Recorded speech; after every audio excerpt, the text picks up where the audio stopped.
Hello, it's Will Whitaker, your friend and mortgage professional. I'm here with your 2022 market update for June. Before I get into that update, just want to let you know where I am. I'm here in Farmington, Utah at an amusement park called Lagoon, and it's a perfect day.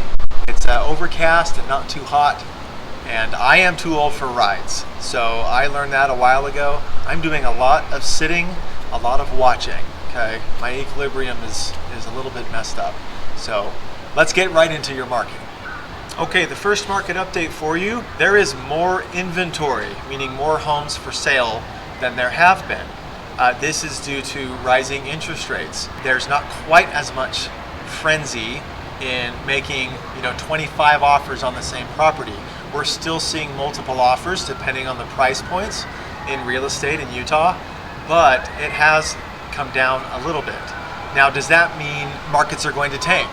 Absolutely not. We are still trying to make up for a severe shortage of inventory.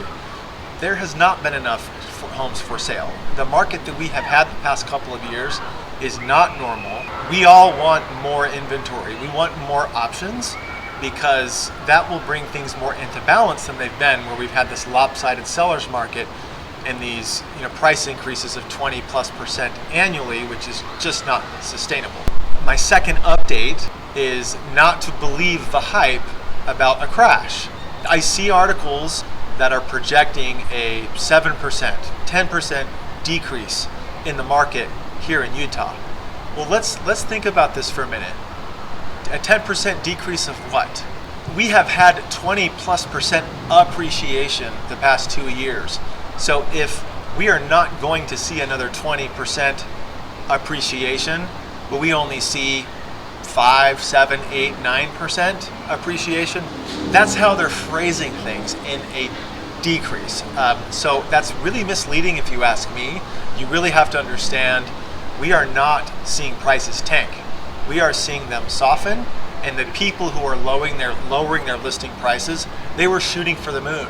They were hoping to see another 20-25% increase, right? So don't be afraid. Make sure you use your realtor, use a professional who understands market dynamics to get a fair market analysis and assessment of the property that you're considering, because a little bit of a decrease in price, nothing to be afraid of, especially if it's the right home for you and your family. Okay, third update, and I'm getting this a lot, especially for people who are buying a home that is not yet completed. What happens if you lock in a rate and that rate gets better in 2 or 3 months? Well, that's a really good question. Most of the time, you're not stuck with that rate. If you work with a mortgage partner who has multiple lending sources, then oftentimes that mortgage professional can help you negotiate a lower rate with either a different partner, a different wholesaler, a different lending source, or with the same wholesaler that you've locked with. It entirely depends on the amount of the drop and what the market is doing at that time. Now, if rates get worse, and let's say your house is not done in time, then you're looking at purchasing a lock extension.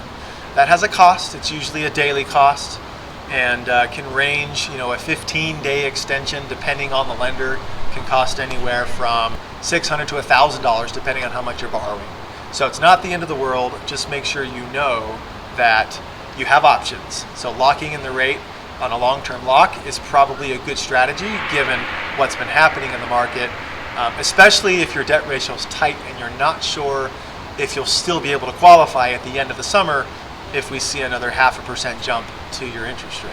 Okay, there's your market update for you for June 2022. I hope you are enjoying family time. Have a great summer, everyone, and we'll talk to you soon.